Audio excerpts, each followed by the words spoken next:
चलो देखो, हाँ, एक्सक्लेमेटरी सेंटेंस, एक्सक्लेमेटरी सेंटेंस को हम कहते हैं विस्मयादिबोधक वाक्य। इनमें जब सेंटेंस आते हैं तो या तो शोक की भावना या दुखद की भावना या प्रसन्नता की भावना या आश्चर्य की भावनाएं रहेंगी, तो हम भाव के अनुसार रिपोर्टिंग वर्ब में आए हुए सैड या सैड टू को हम बदल देते हैं। जैसे में कि यदि इमोशन दिया रहेगा खुशी के पल का, तो हम सैड या सैड टू को किससे बदल देंगे? एक्सक्लेम्ड विथ जॉय में या एक्सक्लेम्ड विथ डिलाइट, दोनों में से कोई एक यूज कर लेंगे। ठीक, एक्सक्लेम्ड विथ जॉय या एक्सक्लेम्ड विथ डिलाइट। यदि दुख का बोध होगा, यदि रिपोर्टेड स्पीच में कोई दुख भरा सेंटेंस कहा जा रहा है, तो वहाँ पर एक्सक्लेम्ड विथ सारो कहेंगे। क्या कहेंगे? एक्सक्लेम्ड विथ सारो। सारो का मतलब दर्द, ठीक है, दुख है, इसलिए बोध हम कर रहे हैं। ठीक, अगर कोई आश्चर्य की बातें होंगी, अचानक से कोई चीज़ें हो गई, ठीक है, सरप्राइज जैसा, तो वहाँ पर हम सैड या सैड टू को किससे बदलेंगे? एक्सक्लेम्ड विथ सरप्राइज्ड में। ठीक, उसके बाद कभी कभी पछतावा जैसे यदि बोध होगा, जैसे कि मेरा मोबाइल गिर गया या मेरी चाबी गिर गई, ऐसे सेंटेंस में यदि बोध होगा तो वहाँ पर हम एक्सक्लेम्ड विथ रिग्रेट का यूज करेंगे। ठीक, सैड या सैड टू की जगह एक्सक्लेम्ड विथ रिग्रेट। इसके अलावा और भी यूज होते हैं, जैसे कोई गुस्सा का झुझला कर अगर कह रहा है, ठीक है, चिल्लाते हुए, ठीक है, तो वहाँ पर क्राइड आउट भी हम यूज कर सकते हैं। ठीक है, क्राइड आउट, शाउटेड भी। तो यह कैसे में पता चल पाएगा? ठीक है, we can understand reported speech, then we will change reporting verb. ठीक, अर्थात कि जब हम रिपोर्टेड स्पीच को यदि समझ जाएंगे तो हम जो है रिपोर्टिंग वर्ब को बदल पाएंगे। समझ में आगे बात ना? रूल नंबर फर्स्ट में यह है। और हमेशा एक्सक्लेमेटरी सेंटेंस में अधिकतर केसेस में हम कामा, इन्वर्टेड कामा हटा देंगे और कंजंक्शन हम दैट लगाएंगे। ठीक, हम प्रीवियस क्लास में पढ़ चुके हैं, in assertive sentence we will use conjunction that, in interrogative sentence we will use conjunction if or whether or question word, in imperative sentence we can use conjunction to, in optative sentence we can use conjunction that, and in exclamatory sentence we also use the conjunction that। ठीक, हम पढ़ चुके हैं ये सारी चीज़ें, तो हम एक्सक्लेमेटरी सेंटेंस में कंजंक्शन हमेशा क्या यूज करेंगे? दैट। बट कुछ ऐसे भी हैं जहाँ पर हम चेंज कर सकते हैं। ठीक है, जैसे यदि सेंटेंस में आ जाए एलास, ब्रेवो, हुर्रा, आउच, इर, ई इत्यादि जैसे शब्द आते हैं, तो इन शब्दों को हम रिपोर्टेड स्पीच बनाते समय हटा देते हैं। ठीक, जैसे जब हम ऑप्टेटिव बना रहे थे तो हम प्लीज को हटा देते रहे थे, सर को हटा देते थे, मैडम को हटा देते थे, इसी प्रकार यहाँ भी अलास, ब्रेवो, हुर्रा को भी हम हटा देंगे। ठीक, उसके बाद रूल नंबर 4 में रिपोर्टेड स्पीच को हमेशा असर्टिव फॉर्म में ही लिखेंगे। ठीक है, in narration the direct narration right in reported speech in exclamatory sign and end is exclamatory sign, मतलब एक्सक्लेमेटरी साइन से समाप्त होता है। But when we change in indirect sentence then the sentence will end with full stop. मतलब जब reported speech हम खत्म करेंगे बनाकर, तो अंत में एक्सक्लेमेटरी साइन रहेगा, उसको हटाकर हमें क्या लगाना रहेगा? Full stop. और जो सेंटेंस रहेगा उसे हमें बदलना रहेगा किसमें? असर्टिव फॉर्म में। Arrest rule applied before rule and regulation. बाकी जितने भी रूल हैं, चाहे प्रोनाउंस चेंज से रिलेटेड हो, चाहे टेंस से संबंधित चेंजिंग हो, ये सारे जो हम पहले पढ़े हैं वही चीज़ें इसमें अप्लाई हो जाएंगी। ठीक, रूल नंबर 5 में यदि सेंटेंस है ब्रेवो, ब्रेवो मतलब बहादुरी पूर्वक, शाबाश, ठीक है, अगर आ जाए तो वहाँ पर हम जो है डिलाइट और जॉय तो हो ही रहे हैं, बट उसके जगह पर हम जो है प्रेज या अपलॉड हम यूज कर सकते हैं। किसके स्थान पर? सैड या सैड टू के स्थान पर। क्योंकि अगर प्रेज हम कर रहे हैं तो उनकी प्रशंसा कर रहे हैं। जैसे कोई क्रिकेट में 6 मार दिया, जब क्रिकेट में कोई 6 मार दिया तो हम प्रसन्न हो रहे हैं, बट हम उनको क्या करेंगे? शाबाशी कहेंगे। तो ब्रेवो मतलब शाबाश। तो यहाँ पर हम सैड या सैड टू को किस में चेंज करेंगे? प्रेज या अपलॉड में। समझ में आगे बात ना? रूल नंबर 6 में यदि सेंटेंस में हाउ आ जाए, वाट आ जाए, तो हाउ और वाट ये हमें सरप्राइज के केस देते हैं। ठीक है, हाउ या वाट हमें कैसे देते हैं, सरप्राइज, आश्चर्य भरे सेंटेंस को बतलाते हैं। तो उनमें जो है हम रिपोर्टिंग वर्ब में आए हुए सैड या सैड टू को किसमें बदल देंगे, ओनली एक्सक्लेम्ड में चेंज करेंगे। समझ में आ गया बात ना, ओनली किसमें, एक्सक्लेम्ड में। ठीक, तो टोटल हमें क्या पता चला कि यदि हमें समझना रहेगा, ठीक है, नरेशन को इनडायरेक्ट में बदलते समय तो हम क्या करेंगे कि आए हुए सैड या सैड टू को भाव के अनुसार exclaimed with Joy, exclaimed with delight, exclaimed with सारो, एक्सक्लेम्ड विथ रिग्रेट, एक्सक्लेम्ड और जो है क्राइड आउट इत्यादि में हम चेंज कर देंगे। कंजंक्शन क्या लगाएंगे, दैट लगाएंगे, और रेस्ट ऑफ सेंटेंस क्या करेंगे, असर्टिव फॉर्म में बना देंगे। अलास, ब्रेवो, हुर्रा, आउच, ये सारे जो वर्ड रहेंगे इसको हम रिमूव कर देंगे। समझ में आ गया बात सभी लोग को। ठीक, अब चलो अब आते हैं कुछ सेंटेंस को बनाने का प्रयास करते हैं। ठीक, समझ के बात यहाँ पर, चलो अब यहाँ पर पॉज कर दो, सेंटेंस लिखे ना, चलो लिख दिए, चलो ध्यान दो। अब आगे सेंटेंस बनाते हैं। He said hurrah my old friend has come, मतलब वह कहा, प्रसन्नतापूर्वक करा, हुर्रा मतलब प्रसन्नतापूर्वक कहना कि मेरा पुराना मित्र आ चुका है, मेरा पुराना मित्र आ चुका है। तो यहाँ पे हुर्रा केस आया तो अब प्रसन्नता वाला केस आ रहा है, तो हम क्या करेंगे, ही का ही लिखेंगे, सैड किस में होगा, exclaimed with Joy, exclaimed with Joy, ये हो गया। अब हुर्रा को हटा देंगे, हम क्या लगाएंगे, कंजंक्शन दैट। ठीक, कंजंक्शन क्या लगाएंगे, दैट। ठीक, अब आगे माई के पास, माई कौन सा पर्सन, फर्स्ट पर्सन। ठीक, फर्स्ट पर्सन कहाँ जाएगा, ही के पास, और क्या कहेगा, हाँ ठीक है, मतलब कहेगा मेरे पास आओ लेकिन मेरे रूप में आओ। इसका मतलब कि अब माई गया ही के पास, ठीक, अब ही यहाँ आएगा, बट माई जो है यह तीसरा रूप है, सब्जेक्टिव ऑब्जेक्टिव पॉजेसिव केस। तो यहाँ पर पॉजेसिव केस आएगा ही का, तो ही का पॉजेसिव केस क्या आ जाएगा, हिज। इसीलिए हम इसको क्या कहते हैं, माई कहेगा ही को मेरे पास आओ लेकिन मेरे रूप में आओ। तो माई आई का तीसरा रूप है, तो ही का तीसरा रूप हिज। ठीक, समझ में आ रहा ना बात सबको। तो यहाँ पर माई की जगह हो गया हिज। अब ओल्ड फ्रेंड का रह जाएगा ओल्ड ही फ्रेंड। ठीक, ओल्ड फ्रेंड, हैज, हैज आ गया पास्ट परफेक्ट, गलत, हाँ प्रेजेंट परफेक्ट। इसीलिए तो मैंने कहा कि बताओ, तो तुम लोग बस हाँ में हाँ मिला दे रहे हो। ठीक है, तो ये कौन सा आ गया, हैज आ गया, यह प्रेजेंट परफेक्ट है। तो प्रेजेंट परफेक्ट किस में जाएगा, पास्ट परफेक्ट। और पास्ट परफेक्ट का हेल्पिंग वर्ब क्या होता है, हैड। तो हैज के जगह पर क्या हो जाएगा, हैड। और कम या कौन सा फॉर्म है मेन वर्ब का, थर्ड फॉर्म है, कम, केम, कम।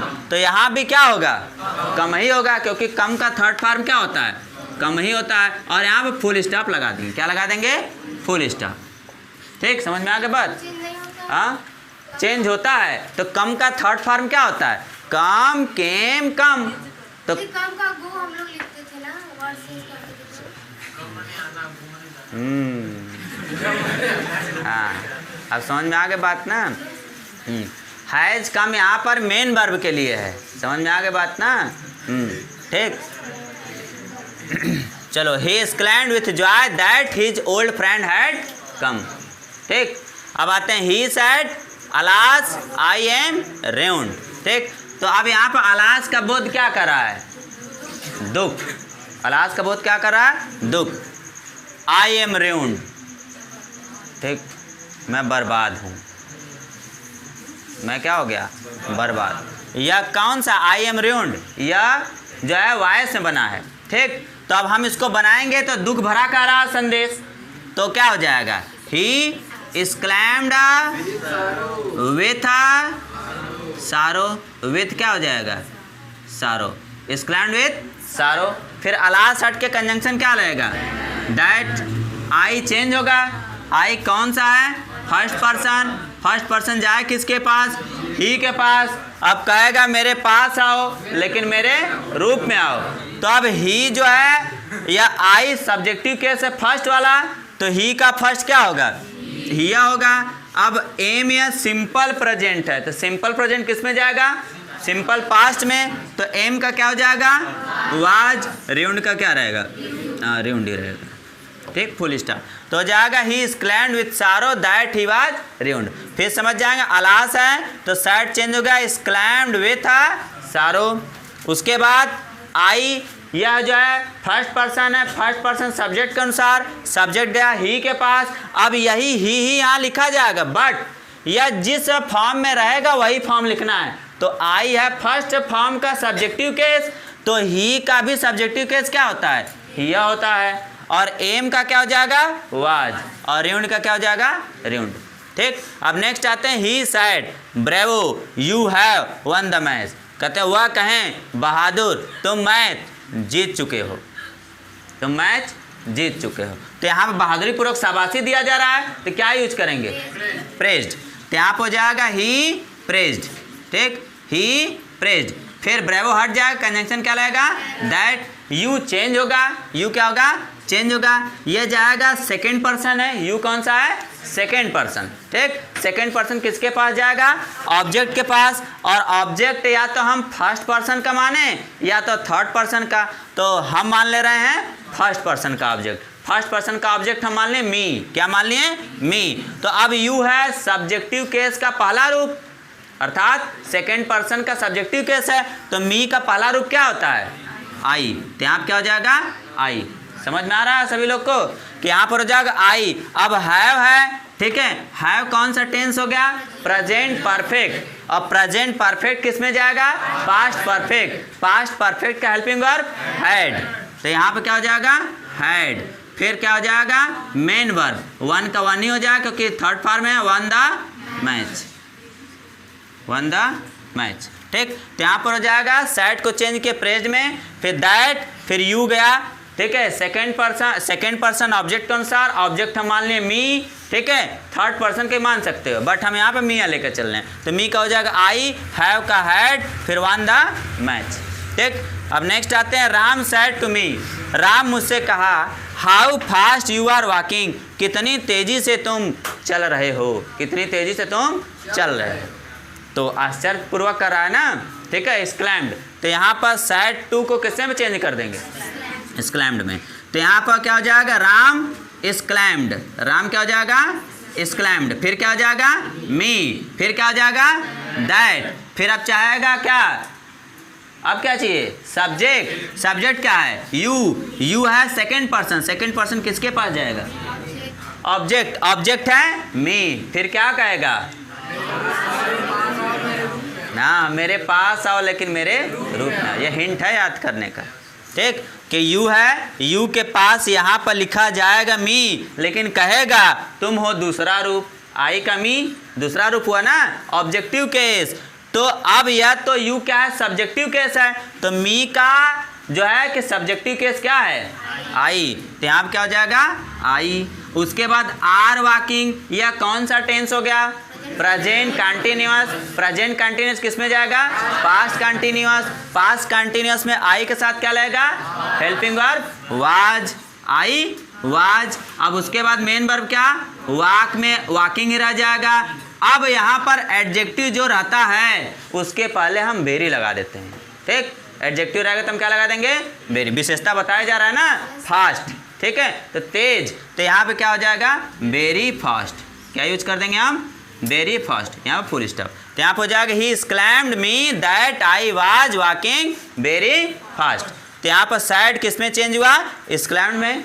फिर मी आ गया, कंजंक्शन दैट लगाएं। You second person, second person object के अनुसार, ऑब्जेक्ट है मी, लिखा जाएगा मी है, बट मी का रूप लिखा जाएगा क्योंकि यू है फर्स्ट जो है सब्जेक्टिव केस में है, तो मी का सब्जेक्टिव केस क्या होगा, आई। फिर अब हेल्पिंग वर्ब चाहिए, आर वॉकिंग प्रेजेंट कंटिन्यूअस, तो पास्ट कंटिन्यूअस, वाज वॉकिंग हो जाएगा, और फास्ट के पहले हम लगा देंगे वेरी, तो वेरी फास्ट। ठीक, समझ में आ गया बात सभी लोग को, ठीक। अब इसमें किसी कन्फ्यूजन, सब फर्स्ट वाले में से कम है तो कम का गो, तो 2 मिनट कम हो जाएगा। थी sad hurrah my old friend has come, he exclaimed with joy that his old friend, हाँ बराबर दी। यहाँ कम का क्या होगा, गो, 2 मिनट कम हो जाएगा। हाँ तो क्या हो जाएगा, थर्ड फॉर्म, तो कम का क्या हो जाएगा, गो। कि कम का कम होगा? हाँ हाँ, आप ध्यान देना, जब सिंपल सेंटेंस पे यदि जब रहते हैं, ठीक, तब कम का हम गो लिखेंगे। कम का हम गो लिख सकते हैं, बट कम का हम गॉन नहीं लिख सकते। समझ में आ गई बात ना? अगर सिंपल रहता है कम तो हम क्या गो लिख देते हैं, बट यहाँ कम क्या है, ये तीसरा रूप है। तुम देख क्या रही हो? पहला रूप, ठीक है। जैसे यहाँ पर हो गया कम, ठीक, तो ये कम क्या है? फर्स्ट फॉर्म में है, ठीक। तब हम यहाँ पे क्या लिख देते? गो लिख देते। बट यहाँ पे कम क्या है? थर्ड फॉर्म है, तो यहाँ पे क्या हो जाएगा? गॉन होगा नहीं, ठीक है। समझ में आ गई बात ना? तुम यहाँ पर देख रहे हो, अच्छा कम है तो कम का गो होगा, हाँ होगा, बट यहाँ पर कम फर्स्ट फॉर्म थोड़ी ना है, थर्ड फॉर्म है। समझ में आ गई बात ना? जैसे मैंने यहाँ पर लिख दिया रीड, तो रीड कौन सा फॉर्म होगा? यह फर्स्ट फॉर्म भी होता है, सेकेंड फॉर्म भी होता है और थर्ड फॉर्म भी होता है, ठीक। तो अब हम जो भी बदलेंगे कम को फर्स्ट के रूप में बदलेंगे ना, ठीक है। तो यहाँ पर जो कम है वह थर्ड फॉर्म है। जब थर्ड फॉर्म तो थर्ड फॉर्म में चेंजिंग नहीं करेंगे। हाँ, यहाँ पर हैड न रहकर कोई और रहता है, सिंपल अगर रहता फर्स्ट फॉर्म तो हम कम का गो चेंज कर देते। इसीलिए हम यहाँ पर क्या किए कि हैड कम, ठीक। तो यहाँ पर हैज कम हुआ तो यहाँ क्या लिखें? Had come. समझ में आ गई बात सभी लोग को? कि यहाँ पर कम के जगह पर यहाँ इनका कहना है कि गो यूज हो जाना चाहिए। तो कम का थर्ड फॉर्म कम होता है, तो गो का थर्ड फॉर्म क्या हो जाना चाहिए? गॉन हो जाना चाहिए। बट यहाँ पर हम नहीं लिखेंगे, क्यों? क्योंकि हम रूल में क्या पढ़े हैं कि केवल कम रहेगा तब गो होगा, लेकिन यह कम क्या होना चाहिए? फर्स्ट फॉर्म में होना चाहिए, तब गो होगा। क्या यहाँ पे कम फर्स्ट फॉर्म में है? नहीं है। किस फॉर्म में है? थर्ड फॉर्म में। जैसे थर्ड फॉर्म में होगा हमारा रूल अप्लाई नहीं होगा। तो अतः हम कम का तीसरा रूप ही लिखेंगे, कम का कम ही, गॉन हम प्रयोग नहीं करेंगे। समझ में आ गई बात सभी लोग को? और किसी को इसमें दिक्कत? हाँ, किस वाले में? ब्रेवो वाले में प्रेस्ट के जगह पर हम सरप्राइज नहीं कर सकते, हम अप्लॉज कर सकते हैं। ब्रेवो का मतलब होता है शाबाश, अगर सरप्राइज का मतलब आश्चर्य होता है, ठीक है। तो यहाँ पर आश्चर्य नहीं, you have won the match, तो आश्चर्य वाली बातें नहीं हुई। यहाँ ब्रेवो मतलब शाबाशी दे रहे हैं, ठीक। तो हम यहाँ पर प्रेस्ट के जगह अपलॉडेड यूज कर सकते हैं, हम सरप्राइज यूज नहीं कर सकते। समझ में आ गई बात? और किसी का? समझ के बाद सभी लोग पीछे तक कंप्लीट?